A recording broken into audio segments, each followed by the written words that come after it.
Anyway, we're in the next part, so please go check out the previous part to gauge your bearings. Okay, like I'm a person also whiling because God has been on my neck with sharing this dream, so I guess I'll share it and then I'll sleep whenever that might be. It's currently 9:51, almost 10 in the morning, so I don't know what sleep I'm gonna get in this hot environment.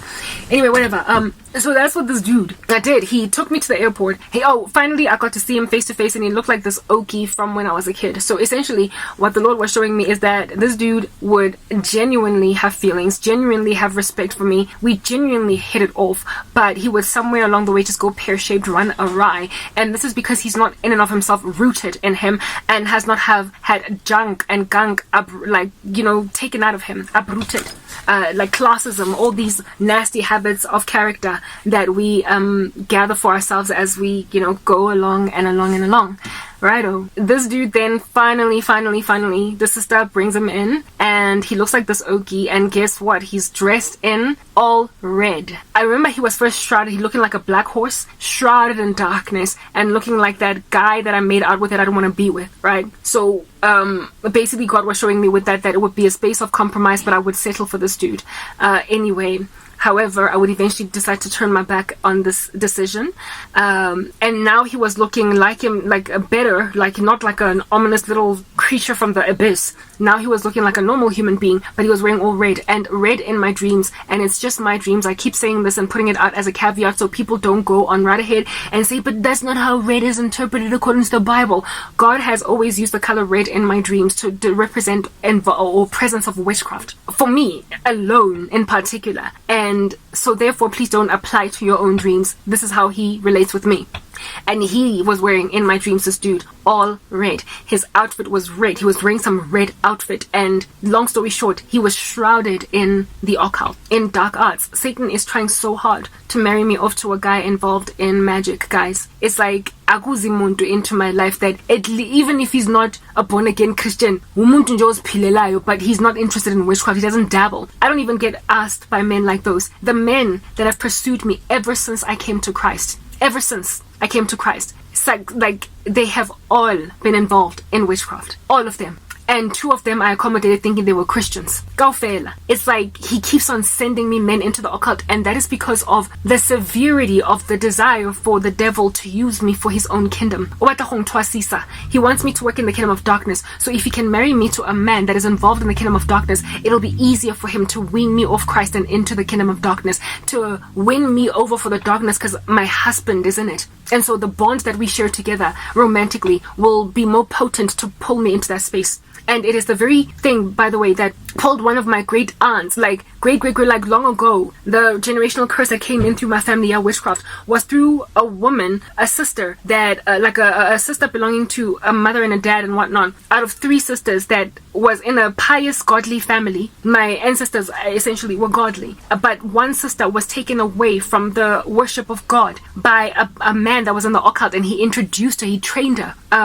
In like dark arts. He taught her witchcraft, and she died lost. Yeah. So the same infiltration strategy that worked all those generations ago, the devil is trying to infiltrate me with it, because these things are generational. It goes so far back that the devil is like, I'm not letting go, because the muntu, I've had her relatives, I've had a lineage all this time, and I have always prospered to take daughters away from God in this family through men that introduce them to the occult. It literally happened. It's still to this day happening with my cousins. It's still to this day happening. Now, female family members, aunties of mine, their involvement in the occult was introduced into their lives by men. And the devil it's like, to him, it's like, it's a strategy, it's old, it's tried, it's tested, it's always worked. So it's gonna work on Karabo. All we need to do is marry her to an occult beast, and she will eventually end up at Twasile or at Deblang occult. That's how he pulls women in my family away from God. So every guy on shetzing, on patlang, high and low,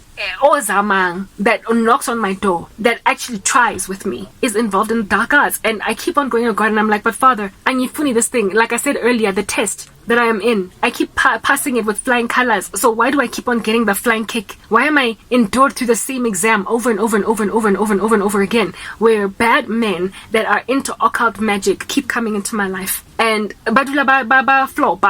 because I'm so consecrated to Jesus that I eventually pick up that they're in the darkness, even though they started coming in the name of light. And I to this day, I don't understand why God does not just stop it already, because it's been pursuing me for so long that I feel like I've passed the test. I've done the time. I've proven that I don't want this. I don't want to be unequally yoked. And I am not so desperate for love and romance and marriage that I will walk away from God. Like, what does it profit a man to gain the whole world and yet lose his soul? You know what I'm saying? Anyway, yeah, this dude in my dream turned out to be yet another person involved in magic arts.